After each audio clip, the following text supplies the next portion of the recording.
Il y a 2 semaines, nous avons raconté l'histoire de la rencontre de Jésus avec Nicodème. Jésus lui a alors parlé de la nouvelle naissance, mais à prime abord, Nicodème a pensé une naissance physique, un retour dans le ventre de sa mère. La semaine dernière, nous avons raconté l'histoire de la rencontre de Jésus, principalement avec la Samaritaine. Jésus lui parlait d'eau vive. Elle pensait qu'il parlait d'eau physique, mais lui, il parlait d'une source d'eau qui jaillirait jusque dans la vie éternelle. Alors elle a dit, donne-moi de cette eau vive afin que je n'ai plus besoin de venir chaque jour puiser de l'eau à ce puits. Elle ne pensait qu'à l'eau physique à ce moment-là. Le récit d'aujourd'hui joue sur cette même dualité, mais cette fois-ci avec le sens de la vue physique et vue spirituelle. Jésus a souvent accompli des miracles pour répondre aux besoins des hommes. D'ailleurs, un des signes bibliques à travers lesquels Jésus transmettait la vérité sur son identité de fils de Dieu et de Messie était la guérison des aveugles. Ainsi, Jean chapitre 9 traite de la cécité spirituelle, de la cécité physique et de la manière dont Jésus, le Messie, guérit les deux. Nous y reviendrons un petit peu plus loin. Apparemment, Jésus était à Jérusalem pour la fête des tabernacles et s'y trouvait encore lors de la guérison de l'aveugle. Voici 2 liens vraiment intéressants entre cette fête et le récit d'aujourd'hui, démontrant à quel point Jésus est la véritable lumière du monde et celui qui nous rend la vue. Premier lien, durant la fête des tabernacles, de grands candélabres étaient allumés dans les cours du temple, sur le mont du temple, et symbolisant la révélation et la vérité de la foi juive. C'est lors de la fête des tabernacles que Jésus se déclara lumière du monde, ce qu'on a vu dans Jean 8 au verset 12, affirmation qu'il réitère dans notre passage de l'Évangile d'aujourd'hui au verset 5 du chapitre 9. Deuxième lien intéressant, lors de la fête des tabernacles, les prêtres versaient l'eau de la piscine de Siloé sur les marches du temple afin qu'elle s'écoule à travers le temple vers le monde extérieur, symbolisant ainsi comment la foi juive pouvait satisfaire le monde. La piscine de Siloé est le lieu où Jésus dira à l'aveugle de se laver les yeux. Dans ce sermon intitulé « Le miracle de voir Jésus », l'homme que nous rencontrons au chapitre 9 de l'Évangile de Jean était à la fois physiquement et spirituellement aveugle, comme vous l'avez vu dans la vidéo. Mais Jésus a changé ces 2 conditions. La guérison de sa cécité physique a été instantanée, tandis que la guérison de sa cécité spirituelle s'est déroulée par étapes, au fur et à mesure qu'il parvenait à voir Jésus pour qui il est vraiment, le Fils de Dieu et le Messie. Parcourons avec l'homme né aveugle les 4 étapes de sa guérison. Entrons dans le récit. De la cécité à la guérison de la vue, première étape, Jésus, un homme. Verset 1.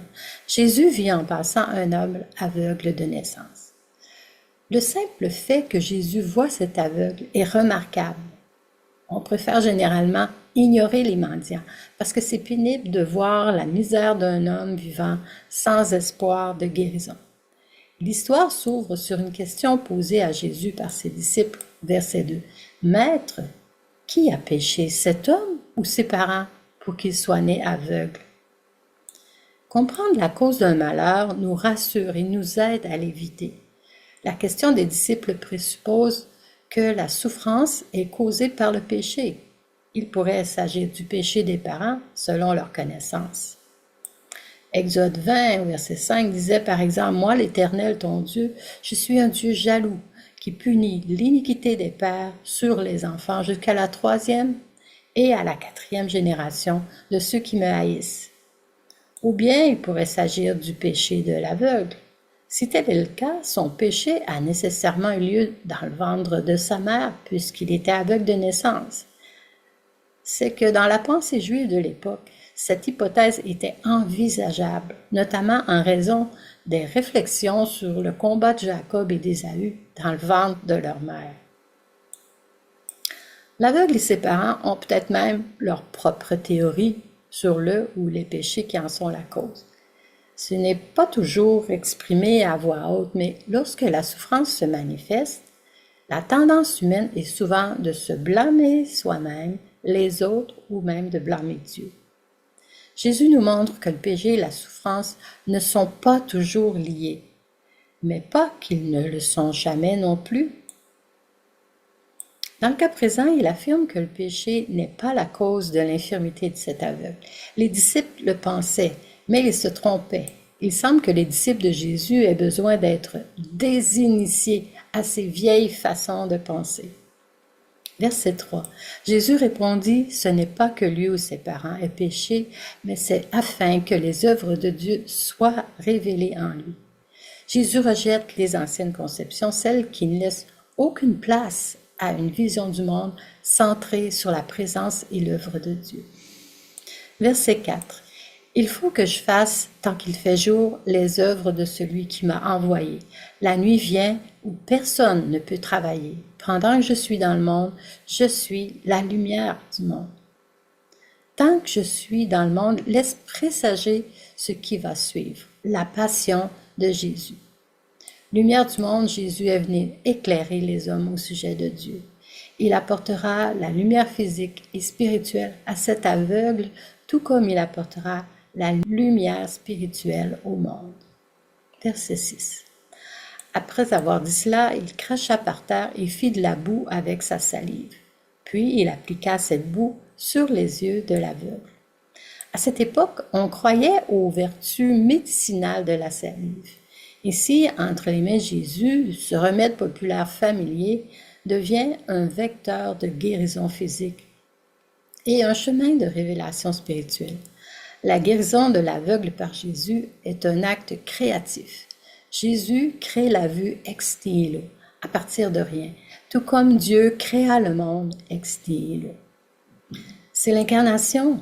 Jésus, Dieu en chair humaine, utilisant la terre et la salive, utilisant son vrai corps, interagissant avec de vrais corps et de vraies souffrances. Dieu s'approche assez pour toucher. Jean met l'accent sur le fait que Jésus-Christ est Dieu, tout en nous rappelant que Jésus est aussi pleinement humain. L'incarnation n'est pas une illusion. Avant que l'homme ne comprenne qui est Jésus, avant qu'il ne croie quoi que ce soit, avant qu'il n'obéisse à quoi que ce soit, Jésus agit, manifestant la miséricorde et la grâce de Dieu. Verset 7, et il lui dit, « Va te laver au bassin de Siloé », donc signifie « envoyer ». Il y alla donc, se lava et revint voyant clair. Le bassin ou piscine de Siloé, Siloé qui signifie « envoyer », est un réservoir situé à l'intérieur de la ville. Bien plus tôt, le roi Ézéchias avait fait creuser un long tunnel dans la roche depuis la source du Cédron jusqu'à Jérusalem afin de protéger l'approvisionnement en eau de la ville en cas de siège. À son retour, non seulement les yeux de l'homme sont-ils guéris, mais un second miracle se produit. Le cerveau d'une personne aveugle de naissance est incapable de traiter correctement l'information visuelle. La première réaction à une telle guérison est souvent la confusion. Il peut falloir beaucoup de temps avant qu'une telle personne retrouve un fonctionnement normal. Lorsque Jésus guérit les yeux de cet homme, il ouvre sa capacité mentale et spirituelle de comprendre ce qu'il voit. On pourrait s'attendre à une célébration, mais à la place, c'est plutôt la confusion qui domine. Verset 8. Ses voisins et ceux qui l'avaient vu mendier auparavant disaient « N'est-ce pas celui qui se tenait assis et qui mendiait ?» Ses voisins le reconnaissaient sans vraiment le reconnaître. Leur confusion est compréhensible. Cet homme faisait partie du paysage depuis des années. Ils sont habitués à le voir mendier au bord du chemin. Verset 9. Les uns disaient « C'est lui », d'autres disaient « Non ». Il lui ressemble, mais lui affirmait « C'est bien moi ». L'homme paraît différent maintenant qu'il peut voir. Les yeux de cet homme étaient ternes et sans vie. À présent, ses yeux sont ouverts et pétillent de lumière. N'étant plus accroupi au bord du chemin, ni avançant avec hésitation, il n'est plus l'homme qu'il connaissait. Il n'est pas étonnant qu'il ne le reconnaisse pas. Verset 10, c'est lui dire donc, « Comment donc tes yeux ont-ils été ouverts? » Cet interrogatoire mené par les voisins de l'homme est le premier des trois qu'il subira. Les deux autres seront menés par les pharisiens. Verset 11, il répondit, « L'homme qu'on appelle Jésus fait de la boue, l'a appliqué sur mes yeux et m'a dit, « Va au bassin de Siloé, lave-toi. » J'y suis donc allé, je me suis lavé et j'ai pu voir. Ils lui dirent, « Où est cet homme? » Il répondit, « Je ne sais pas. » La confusion de la foule donne à cet homme l'occasion de témoigner humblement. Ses voisins sont perplexes et ne savent que croire et se tournent donc vers les pharisiens, autorités religieuses reconnues, pour comprendre cette guérison. Verset 13. Ils menèrent vers les pharisiens l'homme qui avait été aveugle. Or, c'était un jour de sabbat que Jésus avait fait de la boue et lui avait ouvert les yeux. À leur tour, les pharisiens lui demandèrent comment il avait pu voir. Il leur dit, « Il a appliqué de la boue sur mes yeux, je me suis lavé et je vois. » L'homme explique brièvement ce que Jésus a fait. Cependant, ce qui dérange ces pharisiens, ce n'est pas l'acte en lui-même, mais le fait qu'il l'ait accompli le jour du sabbat. Verset 16. Là-dessus, quelques-uns des pharisiens dirent, « Cet homme ne vient pas de Dieu, car il ne respecte pas le sabbat. » Les pharisiens estimaient que Jésus avait transgressé la loi en accomplissant un travail non essentiel. Faire de la boue avec de la salive, guérir, appliquer de la salive sur les paupières étaient des activités interdites le jour du sabbat. Mais l'homme guéri progresse. Il passe maintenant de la cécité à la guérison de la vue, à cette deuxième étape, et voit maintenant Jésus comme un prophète. Verset 16. Mais d'autres disaient, « Comment un homme pécheur peut-il faire de tels signes miraculeux? » Et il eut division parmi eux. Ils dirent encore à l'aveugle, « Toi, que dis-tu de lui puisqu'il t'a ouvert les yeux? » Il répondit, « C'est un prophète. » Le témoignage de cet homme envers Jésus progresse. Au verset 11, il identifiait son guérisseur comme étant l'homme qu'on appelle Jésus. Maintenant, il répond, « C'est un prophète. » Verset 18.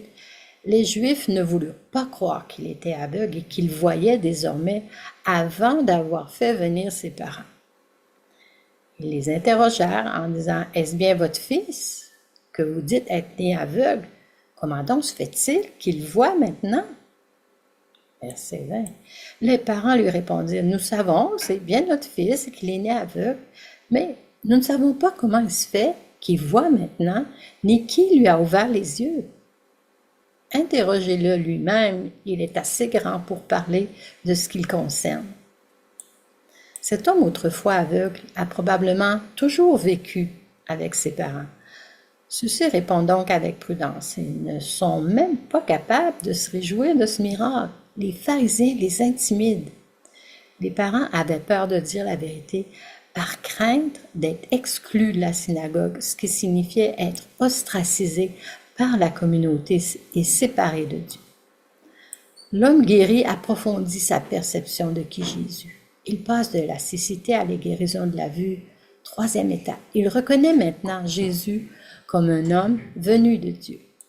Verset 24. Les pharisiens appelèrent une seconde fois l'homme qui avait été aveugle et lui dirent, « Rends gloire à Dieu, nous savons que cet homme, Jésus, est un pécheur. » Soucieux de régler l'affaire, les pharisiens ont convoqué l'homme et l'ont fait prêter serment. « Rends gloire à Dieu » est une forme de serment juif au tribunal. Ils avertissaient le témoin qu'il ferait mieux de coopérer avec le tribunal, sinon il pourrait être excommunié.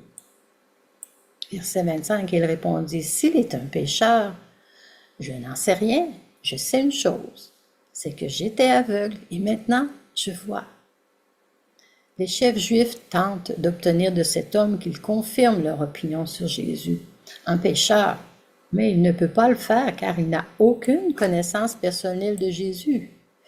Mais il savait une chose, il voyait maintenant. Son témoignage n'est pas une querelle théologique, il répond en toute vérité et simplicité. Verset 26, et lui dire de nouveau « Que t'a-t-il fait? Comment t'a-t-il ouvert les yeux ?» Ce genre de questions répétées vise à trouver une faille dans son récit pour le faire s'effondrer. Verset 27, il leur répondit « Je vous l'ai déjà dit, vous n'avez pas écouté. Pourquoi voulez-vous l'entendre encore? Voulez-vous aussi devenir ses disciples? » L'homme nargue ses interlocuteurs, faisant preuve d'un grand courage, et c'est remarquable. La plupart des gens seraient accablés, mais cet homme affirme fermement ce qu'il a vécu. Verset 28, ils l'insultèrent et dit « C'est toi qui es son disciple, nous sommes disciples de Moïse.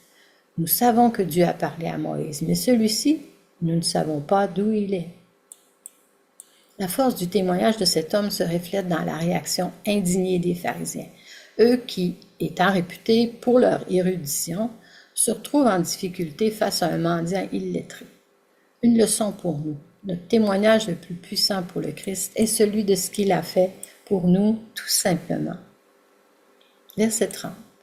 Cet homme leur répondit, « Voilà qui est étonnant. Vous ne savez pas d'où il est et pourtant il m'a ouvert les yeux. » Les pharisiens utilisent sans cesse l'expression « nous savons », mais révèlent à maintes reprises leur ignorance et leur aveuglement.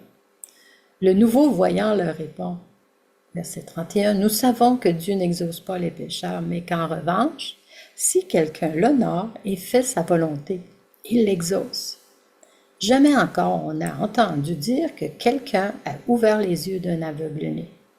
Si cet homme ne venait pas de Dieu, il ne pourrait rien faire. » Être contredit par ce mendiant leur est insupportable.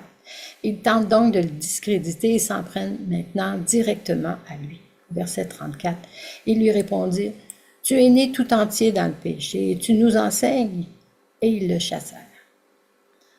En dernier lieu, l'homme guéri en est arrivé de la cécité à la guérison de la vue à cette quatrième étape, reconnaissant Jésus comme Seigneur et Dieu. Verset 35. Jésus apprit qu'il l'avait chassé. Au moment où cet homme était dans le besoin, Jésus vient à lui.